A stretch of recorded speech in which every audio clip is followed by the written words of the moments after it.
My name is Rachel Carter, and what I'm about to tell you didn't just ruin my wedding day, it redefined my entire life.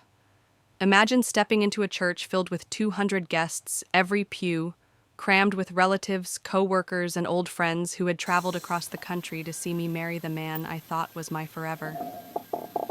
White roses spilled down the altar like a waterfall. Their petals lay scattered along the aisle soft as snow. Golden sunlight streamed through stained glass, washing everything in hues of ruby and sapphire. The string quartet struck the opening notes of Canon in D. People whispered some wiped tears. And there I was walking down that long aisle, my heart pounding, but in the best way. The kind of racing that comes with joy, with anticipation, with certainty. After 3 years together, Daniel still looked at me like I was the only person in the world. He was waiting at the altar in a sharp black tuxedo, hands, trembling lips, twitching with the smile I loved so much. I thought, this is it. This is everything I've ever wanted. For months, my family had told me he was perfect. Mom said he was thoughtful. Dad admired his ambition. Even my brother, who never approved of any boyfriend, finally called him a solid guy. And then there was my best friend from childhood, the girl who had stood beside me since we were 5, Melissa. She was my maid of honor. She had chosen the dusty rose dress with me, argued with the florist by my side, and made me laugh during cake tastings until frosting dripped down our chins. Having her stand beside me that day was the final piece of a lifelong puzzle. The music swelled as I reached the altar. Daniel's hands were clammy when I took them, but I squeezed tight, thinking it was just nerves. The pastor opened his Bible, his voice carrying through the vaulted ceiling. We are gathered here today to witness the union of Daniel James Montgomery and Rachel Elise Carter in holy matrimony.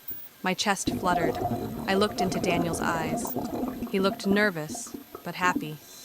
Do you, Daniel, take Rachel to be your lawfully wedded wife? His voice cracked on, I do. The guests chuckled softly. My heart swelled. It was real. And then a voice cut through the sacred silence. Wait, it wasn't a whisper. It was sharp, commanding, like a blade slashing the air. My stomach dropped as every head turned in unison. The gasp that rippled across the room sounded like a wave smashing against rocks. Melissa, my maid of honor, my best friend since kindergarten, she stood there at the altar just a few feet away from me, her face twisted into something ugly, foreign, unrecognizable. In her hand, the bouquet shook, but her voice was steady, too steady. I can't let this happen. The church froze. My father half rose from the front pew, but my mother clutched his arm, her knuckles white. Guests leaned forward, whispering frantic questions. Melissa lifted her chin, eyes blazing with something that looked like triumph. Rachel, you need to know the truth. I opened my mouth, but my throat had gone dry. Melissa, what are you doing? Her lips curved into a smirk. I'm pregnant, and the father is standing right there, your Daniel. The silence that followed was worse than any scream. My bouquet slipped in my hand, suddenly heavy, suffocating. Daniel's face went pale, his mouth opening and closing, like a man gasping for air. In that moment, the warmth of the church vanished. The golden sunlight felt cold, the music faltered and died. My heart, which seconds ago had been soaring, now slammed against my ribs in panic. I wasn't just a bride anymore. I was a woman standing on the edge of a cliff, the ground crumbling beneath me. And I knew one thing with chilling clarity this day wasn't going to end the way I had planned. The church was so silent after Melissa's words that I swear I could hear my grandmother's rosary beads clinking 3 pews back. My ears rang, my vision blurred, and yet every eye in that church was glued to me. 200 people were waiting for me to scream, to collapse, to faint in the middle of the aisle. But I didn't move. I couldn't.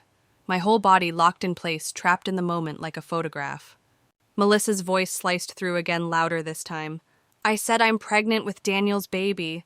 The whispers erupted instantly. Some guests gasped audibly. Others clapped hands to their mouths. A cousin of mine muttered, "Oh my God," loud enough for half the church to hear. The string quartet lowered their bows. The music that was supposed to carry me into a lifetime of love had shriveled into silence. Daniel, my fiancé, looked like a ghost. His skin had gone gray, his forehead shining with sweat. He stammered, "Melissa, don't. Not here. Not like this." Melissa only smirked, that triumphant twist of her lips I had never seen before. "Don't what?" "Don't tell her about all those nights you came to my apartment. Don't tell her how you whispered that you loved me while she was working night shifts.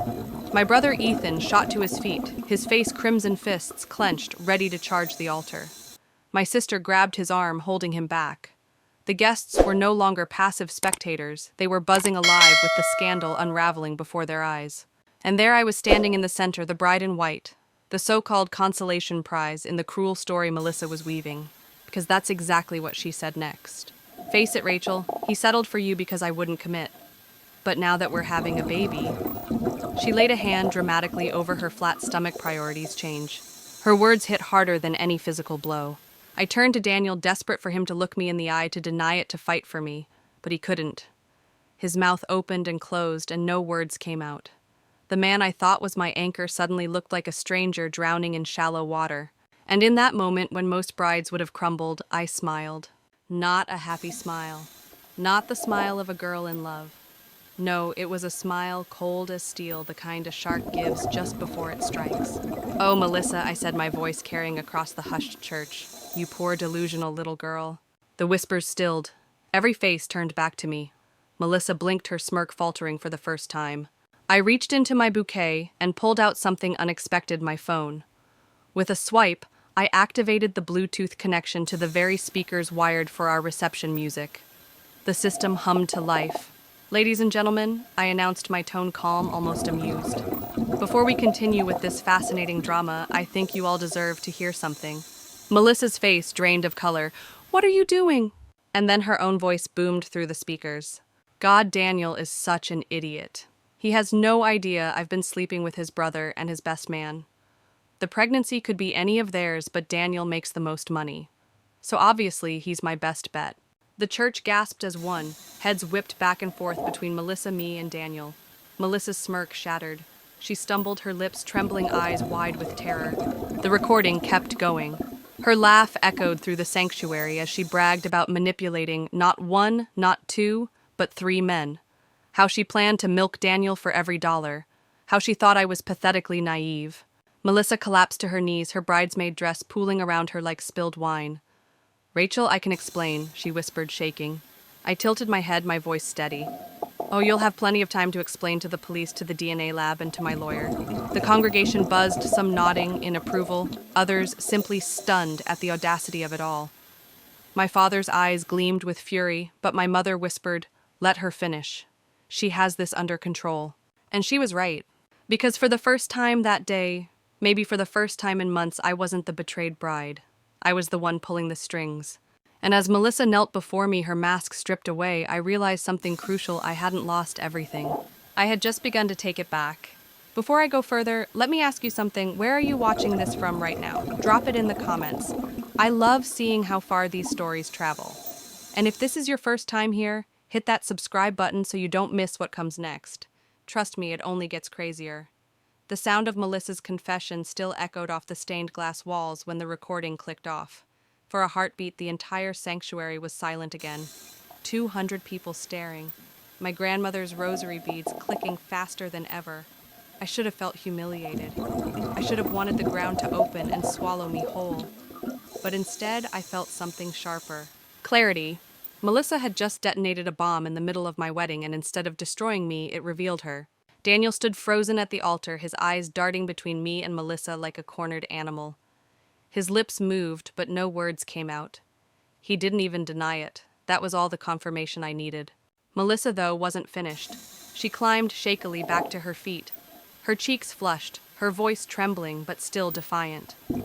"You think you've won, Rachel. You think a little recording changes anything. He still loves me. He told me he regrets choosing you. He whispers my name when—" "Enough," I snapped, my voice cracking like a whip. The word rang through the church, silencing her and stilling the whispers of the guests. For the first time, I wasn't the bride on display. I was the one commanding the room. "Melissa," I said coldly, "the only thing you've proved today is how desperately you crave attention. But if you want to play this out in front of my family, Daniel's family, and 200 witnesses," I lifted my phone again, "then let's give them the full show." Gasps rippled through the pews. Daniel blanched. "Rachel, please." Melissa lunged toward me, her hand outstretched for my phone. "Don't you dare." But I stepped back, calm, steady, untouchable. Don't worry, I've got plenty more where that came from. Like the messages you sent bragging about how you'd take Daniel's pathetic little princess down, or the photos of you sneaking out of his apartment at dawn. Want me to play those too? Her bravado cracked. Tears welled in her eyes, smudging her perfect eyeliner. The guests weren't whispering anymore. They were staring, mouths open, shifting uncomfortably in the pews. Some shook their heads. Others murmured prayers under their breath. My brother Ethan still looked ready to throw a punch, and honestly, I couldn't blame him. But me, I didn't need fists. I had facts. I turned to Daniel, my voice sharp enough to cut glass. Do you want to add anything? Or should I share the recording of you calling me a boring, clingy fiancé while you were screwing my best friend in the apartment I pay half the rent for? Daniel's lips trembled. He opened his mouth, closed it, tried again. Nothing. Just a pitiful silence that told the whole story better than any words could. The guests gasped again, louder this time. My father gripped the pew so tightly his knuckles turned white. My mother muttered something in Spanish I'd only ever heard when she was furious. Melissa looked from me to Daniel and back again, panic spreading across her face. Rachel, please let me explain. You already did, I said evenly. Every word out of your mouth is recorded. Every lie, every scheme, every laugh at my expense. This isn't just betrayal, Melissa, it's evidence. She flinched like I'd struck her. Daniel took a shaky step forward, reaching for me. Rachel, I can fix this. It was a mistake, a terrible mistake. We can still. I recoiled before his hand touched me, my voice low and deadly. The only mistake was believing you deserved me. The congregation erupted into a cacophony of voices. Some shouted, some cried, a few applauded, but I didn't flinch. Not anymore. I wasn't the naive bride walking down the aisle. I was the woman standing at the center of a storm she hadn't asked for, but one she would control. Because in that moment, I realized something life-altering betrayal isn't the end of a story. Sometimes it's the beginning of your power. And as Melissa trembled and Daniel withered under the weight of silence, I knew the next move was mine. I didn't storm out. I didn't collapse into tears. I stood there, spine-straight bouquet still in my hand, and let the weight of the silence settle over the room. That was my first act of defiance, refusing to give either of them the satisfaction of my breakdown. Melissa shifted nervously beside the pew's mascara streaking down her cheeks. Daniel looked like a man awaiting execution, but still he hadn't uttered a word that mattered. His silence told the entire story. I took a slow breath and spoke not to them, but to everyone watching. I want you all to remember what happened here today, I said, my voice strong, filling every corner of the church. I want you to remember that I didn't run, I didn't hide, and I didn't let their betrayal define me. Heads nodded in the crowd. Some guests murmured their support. Others, the ones who had gossiped about me behind my back, before now looked at me with something else entirely: respect. Melissa blurted out, "You're twisting this. He loves me, not you." I turned to her slowly, deliberately, like a queen addressing a servant who had forgotten her place. Melissa, love isn't sneaking around in the dark. Love isn't lying or scheming or plotting to trap a man for his money. Love isn't what you have. It's what you'll never understand. The words landed with a force I could feel in the stillness that followed. Melissa crumbled into the pew, shaking her head, her bravado fully gone. And then I looked at Daniel. "Tell them," I said. "Tell them the truth, Daniel. If you have 1 ounce of decency left, you'll confirm what she said." He swallowed, hard eyes darting to the floor, the ceiling, anywhere but me. Finally, with a voice that barely carried past the first pew, he muttered, "It's true." The gasp that followed shook the church like an earthquake. My aunt sobbed aloud. My cousin cursed under his breath. My father's face hardened stone cold. Melissa smiled faintly, as if his pitiful confession was some kind of victory. But I didn't flinch. I had expected nothing less. "Thank you," I said simply, my tone dismissive, as though he had just signed his own resignation letter, because that's what it was, the end of us. I turned back to the guests, raising my chin. I may have walked into this church a bride, but I am leaving it something better free. And freedom, unlike false love, cannot be taken from me. A ripple of applause broke out, hesitant at first, then louder. My brother Ethan clapped the hardest, his face shining with pride. My mother's eyes brimmed with tears, but they weren't tears of sorrow. Melissa, humiliated, ducked her head. Daniel looked like he wanted to sink through the floor. And me, I felt taller than I ever had before. Because here was the truth: weddings are supposed to be the start of a new life. And mine still was just not the one anyone expected. This was no longer a story about betrayal. It was a story about reclamation. And as I stepped down from the altar, walking past the guests who reached out with sympathy, with respect, I realized that Melissa hadn't ruined me. Daniel hadn't destroyed me. They had freed me. I pushed open the heavy wooden doors of the church, sunlight spilling over me like a benediction. For the first time in months, I could breathe. For the first time in years, maybe I felt whole. And though my heart ached, though the sting of betrayal burned deep, I also knew something else: I had just become unstoppable. This wasn't the end of my story. It was the beginning of my revenge. When the doors of the church slammed behind me, I thought the storm had passed. But the storm was only beginning. Outside, the sun glared down hot and merciless, as if mocking the chill that still clung to my chest. I could hear voices muffled inside the gossip already spreading like wildfire.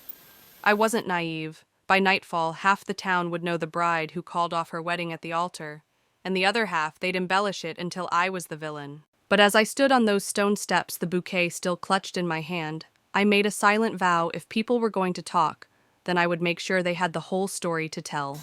I tossed the bouquet into the trash bin by the church gates. A clean break, a symbolic burial.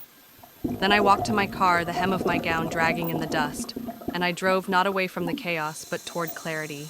That clarity started with my brother Ethan. He showed up at my apartment that evening with takeout boxes, his jaw tight, his fists still itching from earlier. He set the food down and just looked at me. "You don't have to pretend you're okay," he said softly. I met his eyes. "I'm not pretending, I'm planning." He blinked. "Planning what?" "Justice," I said simply. Ethan sat down slowly, like he was realizing I wasn't broken. I was recalibrating. "Rachel, you're serious, aren't you?" I nodded. Melissa thought she could humiliate me. Daniel thought he could betray me and still walk away clean. They don't get to win. Not after this. Ethan leaned back, exhaling. "You sound like Mom when she used to talk about fighting the HOA board." I laughed for the first time that day, though it came out sharp, almost bitter. This isn't about a lawn dispute. This is about me taking back control. We spent hours at that kitchen table. I laid it all out: the screenshots, the voice messages, the late-night photos. Every shred of evidence I had collected over weeks of suspicion. Ethan's eyes widened as I revealed piece after piece. "Why didn't you show anyone this before?" he asked. "Because no one believed me then. Everyone said I was paranoid, even you." His face reddened. "I'm sorry. I just didn't want to think Melissa was capable of this." "She was," I said coldly, "and Daniel let her. Now everyone will know." Ethan leaned forward, lowering his voice. "What are you going to do?" I paused, staring at the evidence spread out before me like cards in a deck. "I'm going to tell the story the way it really happened. Not in whispers, not in rumors, but loud enough that nobody can twist it again." He hesitated. "You mean, like online?" I smiled faintly, bigger than that. For the first time since the church, I felt the fire in my veins.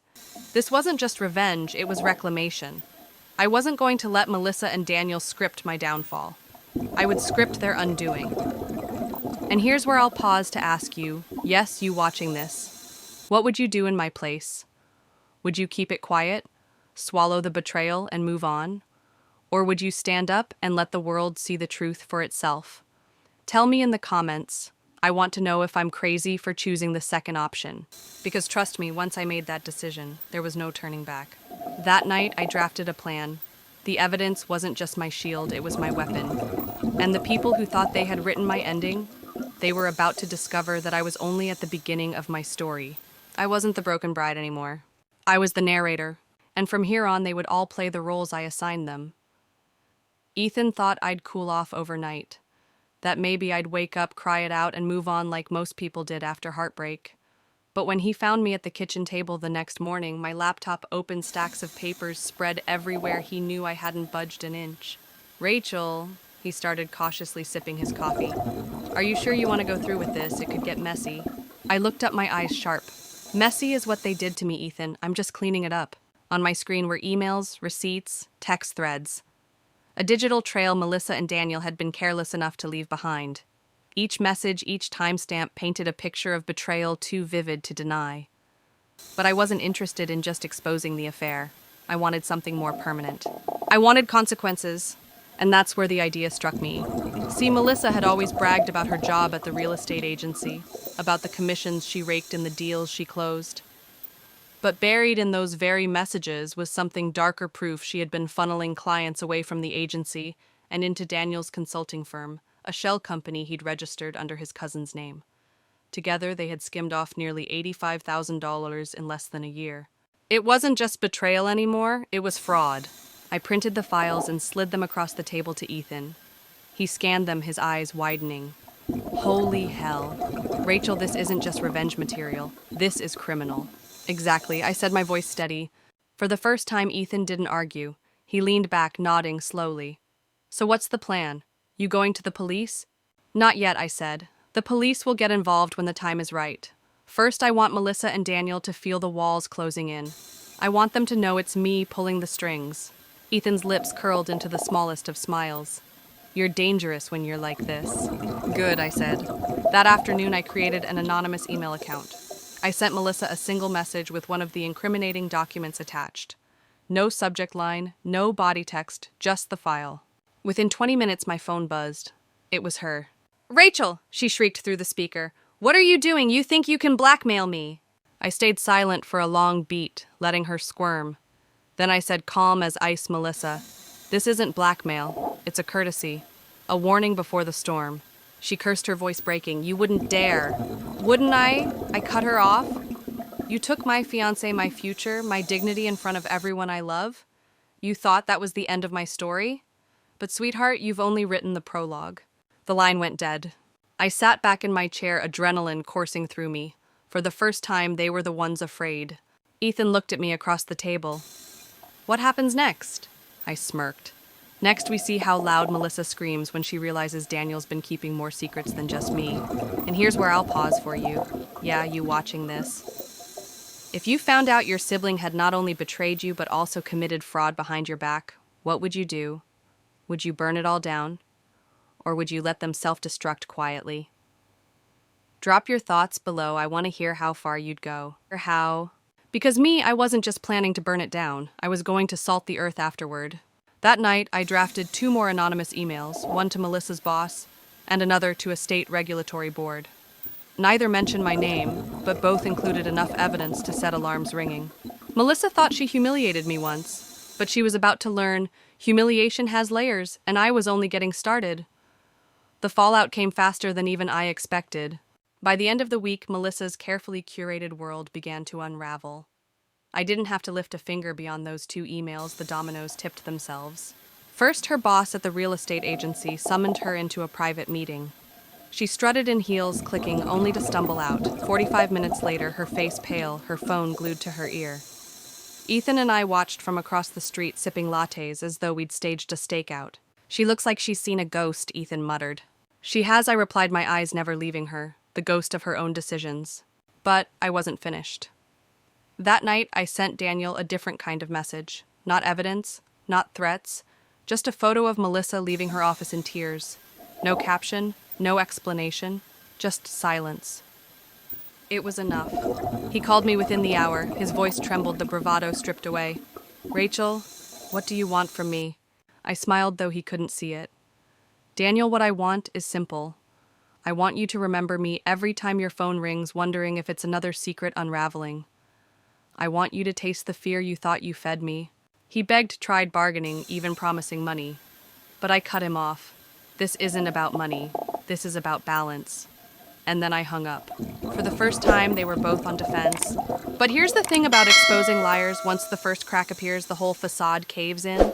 2 days later, Melissa's agency suspended her license pending investigation. Rumors swirled, clients pulled out of contracts, and suddenly her picture-perfect Instagram feed turned into a graveyard of silence. Meanwhile, Daniel's consulting firm was flagged for review by state auditors. Ethan couldn't stop grinning. You're pulling this off like some Wall Street vigilante. I shook my head. No, vigilantes give warnings. I'm writing endings. But just as I started to savor the collapse, something unexpected happened. Melissa showed up at my door. Her hair was disheveled, her eyes bloodshot, and she looked nothing like the sister I'd grown up with. She shoved past me, collapsing onto my couch. Rachel, please. She gasped, tears streaking her mascara. You have to stop. I'm ruined. Daniel's gone. My job's gone. I have nothing left. I stood there, arms folded, my heart hammering. For years, I'd dreamed of this moment, the day she'd finally beg me for mercy. And yet, seeing her so small, so broken, I felt something I hadn't expected. Pity, only for a flicker of a second. Then I remembered the smirk on her face at the altar. The way she'd paraded Daniel in front of me as though I were disposable. And the pity turned to steel. "You didn't care when you ruined me," I said coldly. "Why should I care now?" Melissa sobbed harder, clutching at my arm. "Because we're sisters." I pulled free. "No, sisters protect each other. You stopped being my sister the moment you chose him over me." She collapsed into silence, and for the first time in my life, I walked away from her cries without guilt. And to you watching this, I need to ask, what would you have done? Would you have forgiven her in that moment, even after everything? Or would you have walked away like I did? Leave your answer. I want to know if you believe family ties should outweigh betrayal. Because here's the truth I've learned: blood might tie us together, but betrayal severs deeper than any blade. Melissa wanted mercy, but mercy wasn't mine to give, not anymore. And as I closed the door behind her, I knew this story wasn't about reconciliation. It was about reclamation. And I was far from finished. The night Melissa left my apartment sobbing, I thought that would be the end of it. I expected her to crawl into the shadows, lick her wounds, and vanish from my life. But I underestimated her. Even stripped of her job, her reputation, and her so-called fiancé, Melissa still had one thing left: desperation. And desperation is dangerous. The first sign came 2 mornings later. I walked out to grab the paper and found an envelope taped to my door.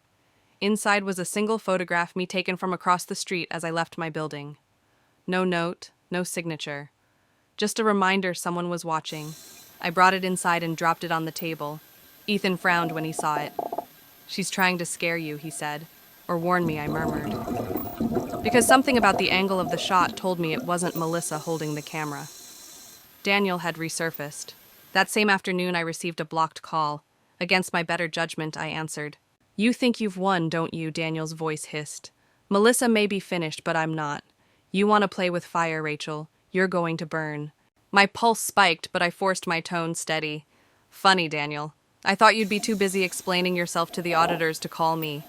He chuckled darkly. "Auditors can be bought, regulators can be stalled, but you're just one woman, alone." I hung up before he could finish, but the chill in his words lingered.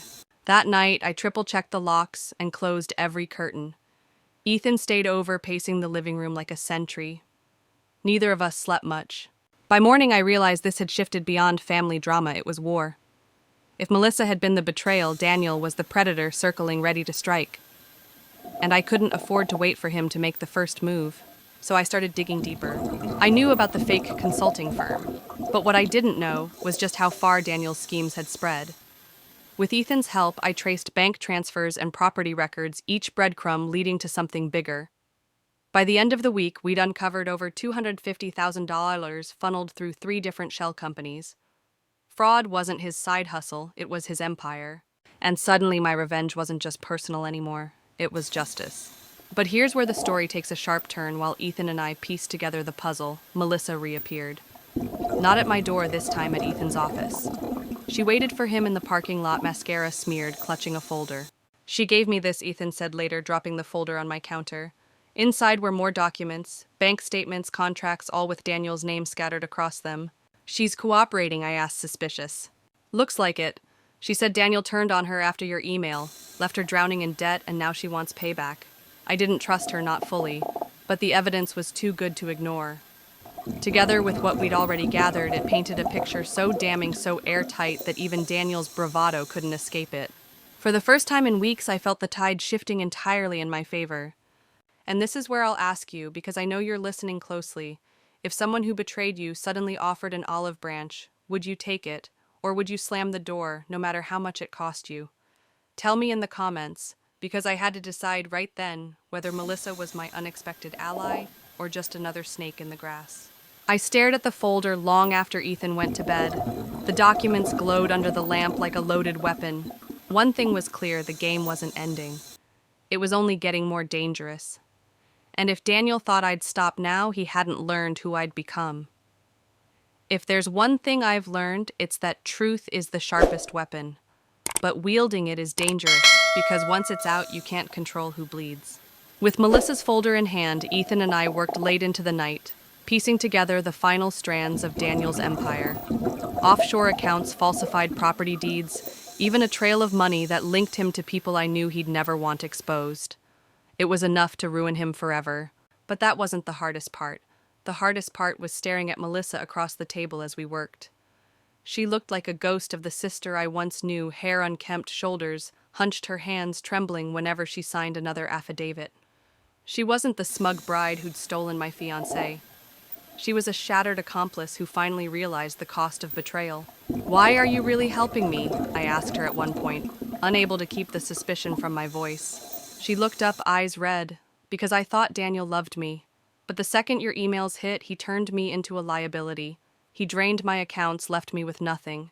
I don't care about you, Rachel. I just want him destroyed." At least she was honest. Still, I knew using her help meant stepping onto a razor's edge. If she flipped again, all of this could collapse.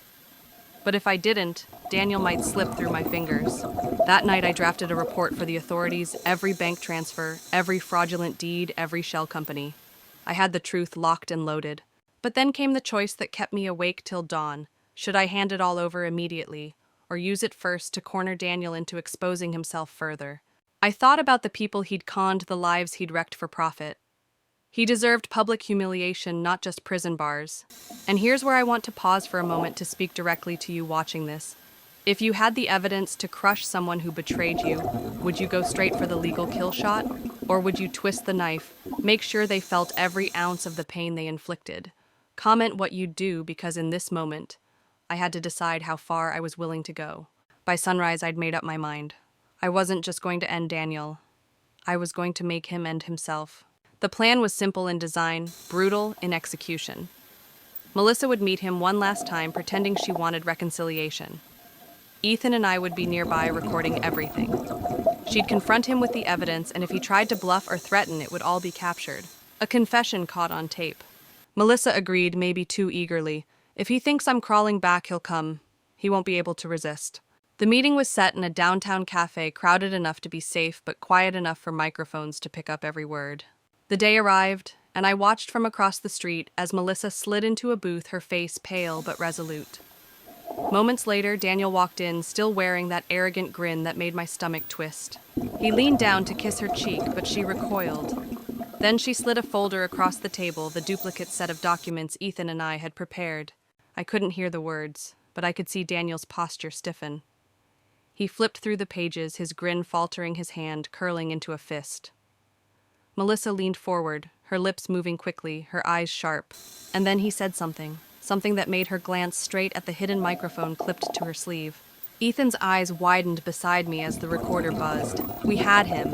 But what Daniel didn't know, and what even Melissa didn't realize, was that this wasn't just evidence. It was a trap door. Because once he admitted what we needed him to admit, there would be no way out. For the first time, I felt the weight shift completely onto him. The predator was caught in his own snare. The only question now was how violently he would thrash before the end. Daniel didn't explode the way I expected. He didn't shout, didn't storm out. He sat back in the cafe booth, eyes scanning the documents Melissa had slid across the table. And then he laughed. A low, rasping laugh that made the hair rise on the back of my neck. "You think you've got me?" he sneered, leaning closer to Melissa. "These papers? They're smoke. I've buried the real trail so deep even the feds can't dig it up." But then came the words I had been waiting for. "Yeah, I created the companies. Yeah, the transfers ran through my accounts. But you don't have the full picture, sweetheart. Without me, the whole family would still be broke nobodies." Ethan and I exchanged a glance across the street. His hand tightened on the recorder in his pocket. We had it. The confession wasn't perfect, but it was enough to crack the door wide open. Melissa, playing her part with surprising skill, tilted her head. "So you admit it, you used me. You used Rachel. You used everyone." Daniel smirked. "Everyone's a pawn, Melissa. Even you. Even your precious sister. And pawns don't complain when the king wins the game." Those words seared into me like fire. For years, I had carried the weight of being the lesser one, the overlooked daughter, the one who never quite measured up. Hearing him dismiss me, dismiss us all as pawns, confirmed everything I had suspected. He saw people as tools, nothing more. Melissa's hands shook, but her voice stayed even. You've ruined lives, Daniel. You've ruined mine. He leaned in, voice dropping to a venomous whisper. Then ruin with me, or get crushed beneath it. For a moment, I thought she'd slide back into the role of the compliant fiancé, but instead she stood. Her chair scraped back her face, pale but defiant. You're finished, she said loudly enough for the entire cafe to hear. Heads turned. Daniel's eyes narrowed. But before he could react, she walked out, leaving him alone with the damning evidence spread across the table. Ethan tugged my sleeve. We got it, he whispered. Let's go before he sees us. But I couldn't move. I stood frozen on the sidewalk watching Daniel's face through the glass. For the first time, the mask slipped. His grin faltered, his jaw clenched. He knew. He knew he was caught. That night, back at my apartment, we uploaded the audio and video to 3 separate encrypted drives. Copies were sent to the authorities, a journalist Ethan trusted, and a lawyer friend of mine. No matter what Daniel tried, the truth was out. And yet, I couldn't shake the unease. Men like Daniel don't surrender quietly. They lash out. And the more cornered they feel, the more dangerous they become.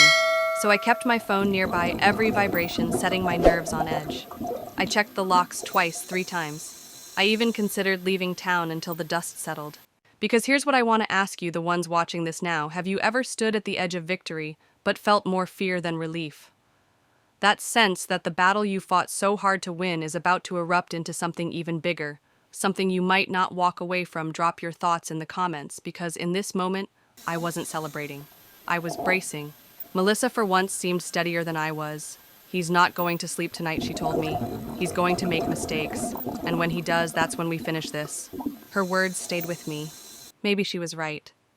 Maybe Daniel's downfall wasn't just about evidence, it was about breaking his illusion of control. And I realized then revenge wasn't the end game anymore, it was survival. As the city hummed outside my window, I sat in the dim light, holding the recorder like a lifeline. The confession was ours. The truth was undeniable.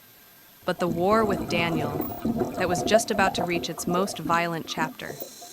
The first sign came just after midnight. A text message, unknown number. You should have stayed quiet, Rachel. Check your door. My heart froze.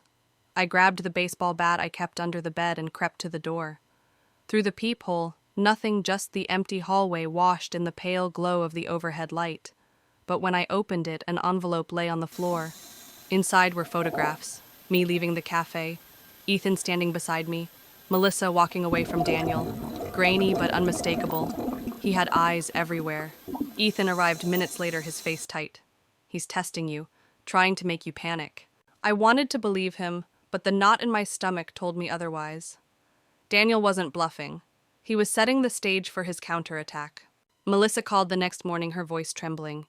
He showed up at my apartment, said if I don't retract everything, he'll burn me along with you. I don't think I can do this, Rachel. He's dangerous. I swallowed hard. He's already burning us. The only difference is whether we let him finish the job. That day, Ethan and I met with the journalist he trusted, a sharp-eyed woman named Clara, who'd exposed city officials before. She listened, clicked through the files, then leaned back. It's good, but he's powerful. He'll sue, he'll threaten. Are you ready for that? I didn't hesitate. I've been living under his shadow for years. I'd rather fight in the light. Still, Clara warned us timing mattered. We couldn't just drop the evidence online and hope for the best.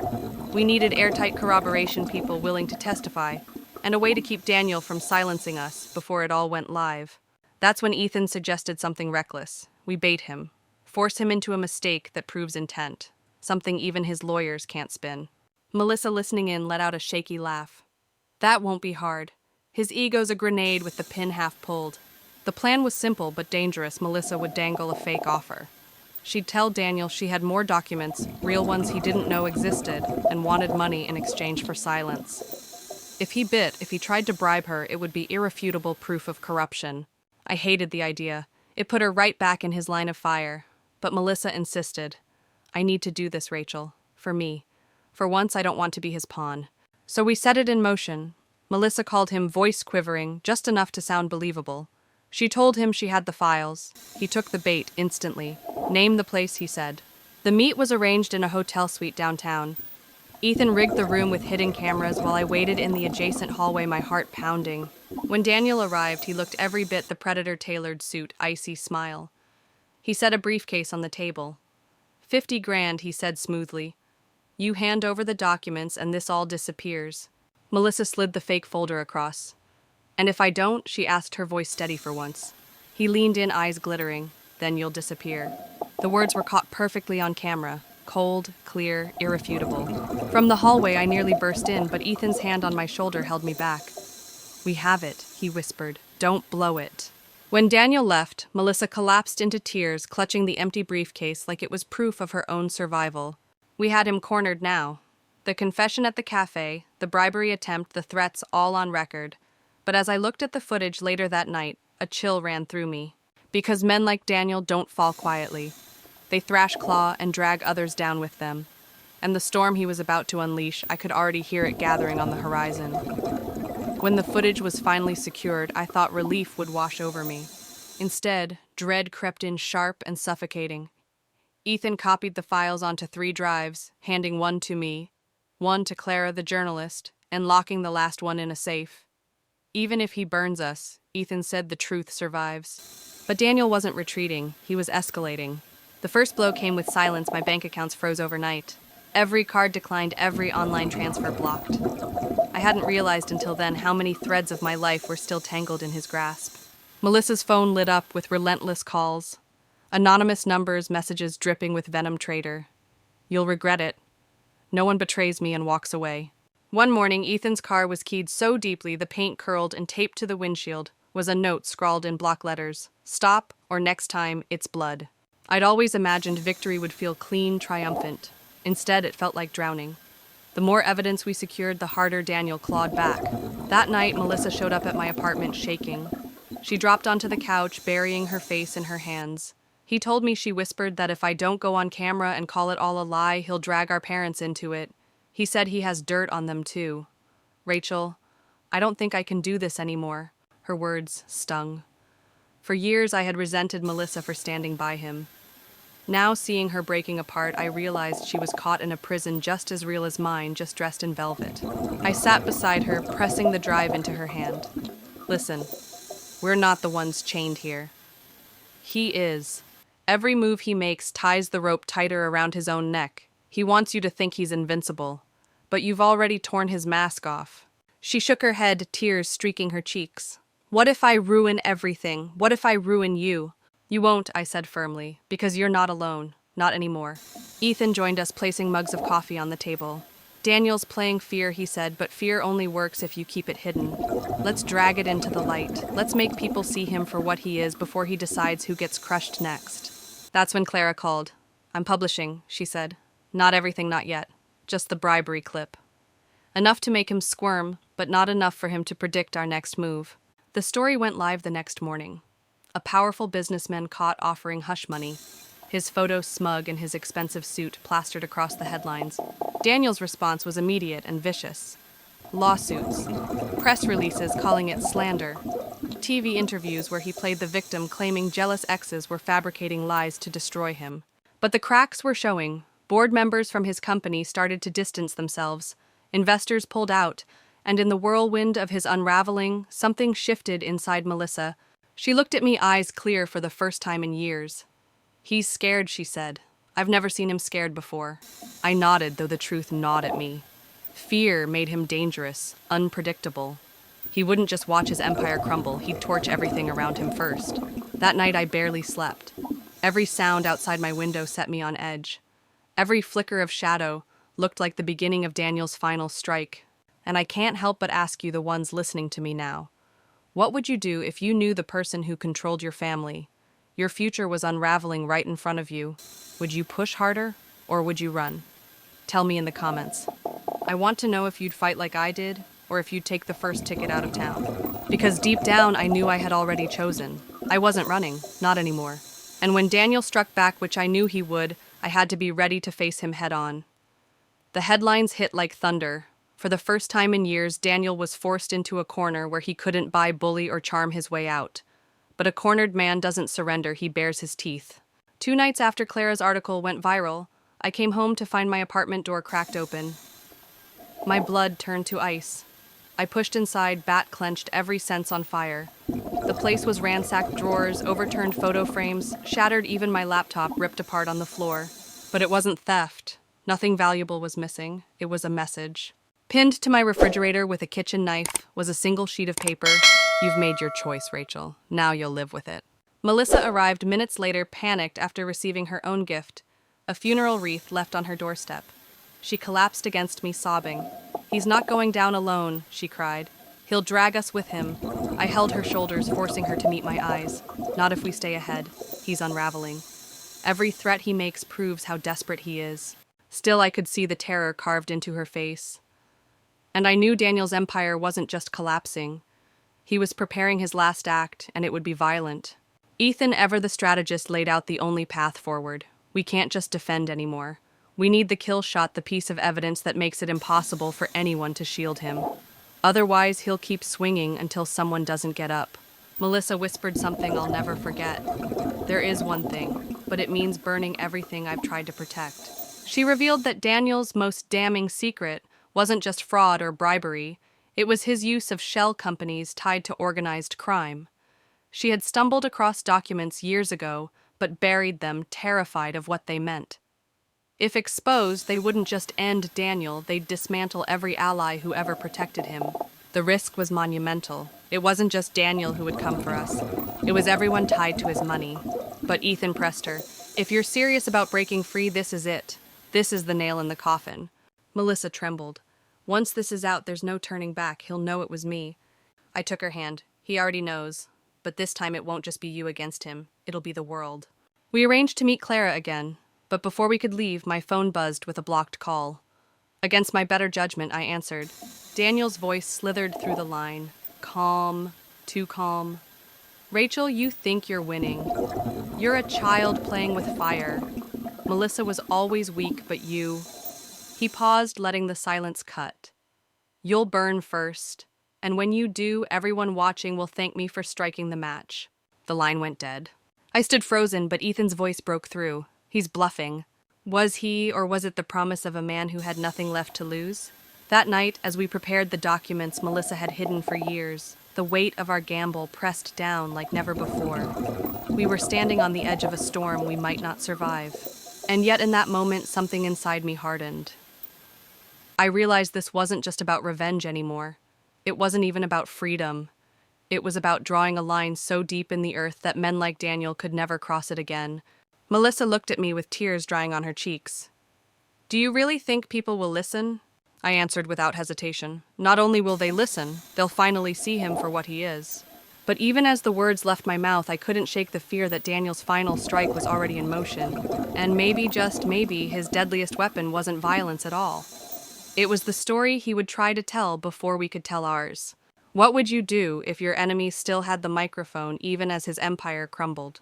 Would you wait, or would you rip it from his hands? Because I knew the next move had to be ours, and it had to be fast.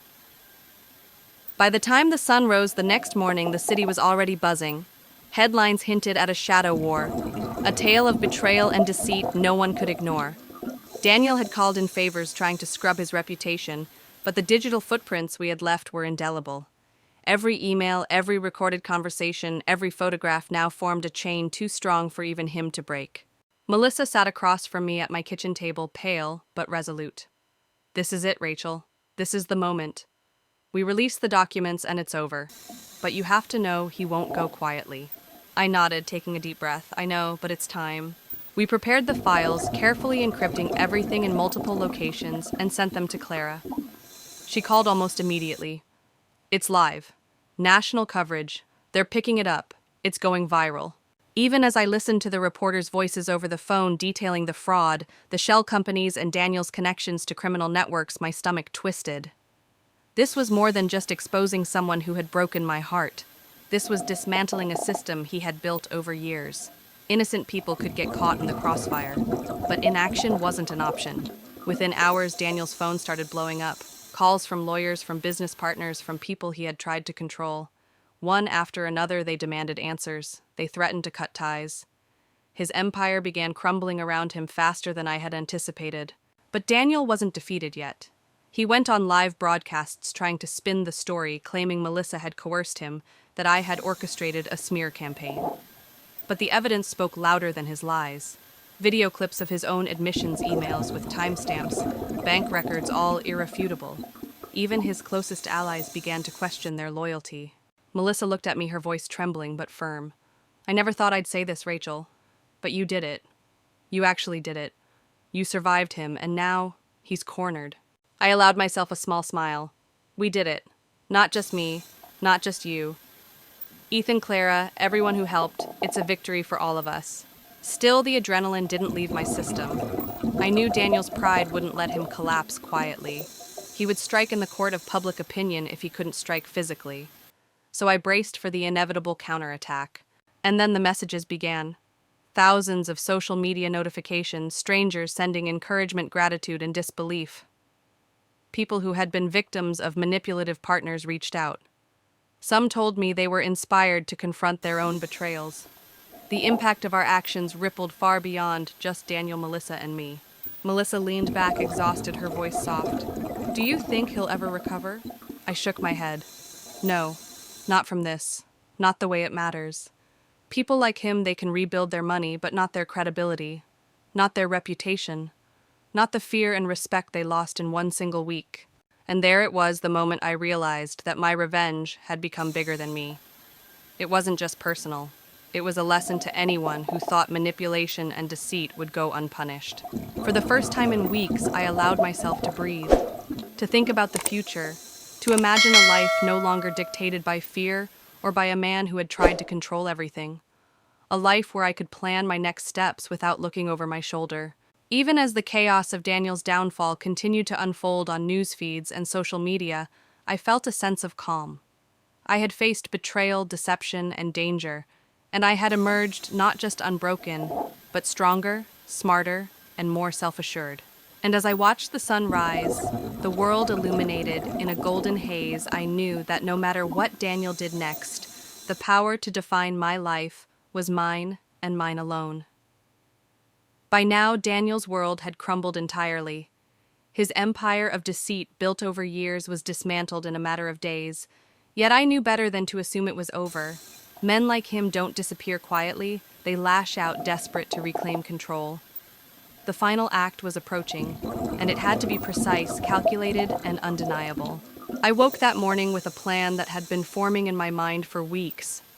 Every move I had made, every shred of evidence I had gathered, and every ally I had recruited was about to culminate in a single, irreversible action. Melissa, Ethan, and I had rehearsed every detail. The city would bear witness, and Daniel would have no choice but to confront the truth fully exposed. The location was set a private courtroom rehearsal we arranged with Clara's help, masquerading as a mock deposition. Daniel believed he was orchestrating damage control, trying to manipulate witnesses and spin the narrative. But the moment he walked in, the tables turned. Melissa stepped forward, first calm, yet authoritative, and laid the documents on the table. Each file represented not only the fraud, bribery, and manipulation Daniel had orchestrated, but also the collateral damage he had tried to cover up. Every email, every bank transfer, every falsified record was indexed and time-stamped. Daniel's confident smirk faltered as he realized the scope of the trap. He tried to argue, to charm, to intimidate, but the evidence was immutable. His words stumbled over one another, betraying the fear beneath the surface. For the first time, the power dynamic had completely shifted. I stepped forward, my voice steady and clear, resonating through the courtroom. Daniel, you built your world on lies, manipulation, and fear. Today that ends. Not because I wanted revenge, but because I chose justice. And justice doesn't discriminate, it exposes the truth. He tried to interrupt, raising his hands as if to command attention, but Ethan calmly pressed a button on a tablet, projecting video footage, audio recordings, and documents onto the screen for all to see. The room fell silent, absorbing the weight of undeniable evidence. As the reality of his actions settled in, Daniel's face paled. He realized the humiliation he had tried to inflict on me had been turned back upon him. All the secrets he had meticulously guarded were now public, verifiable, and indelible. He had no escape. Melissa, standing beside me, whispered, "It's over. You've won." I nodded, but the truth was I didn't feel the triumph I had imagined. Instead, there was a profound sense of liberation. Every fear, every betrayal, every sleepless night had led to this moment, not just to punish, but to reclaim control of my own life. And as the judge, who had been observing quietly, leaned forward to address Daniel, The final twist became clear. Legal consequences were imminent, public exposure irreversible.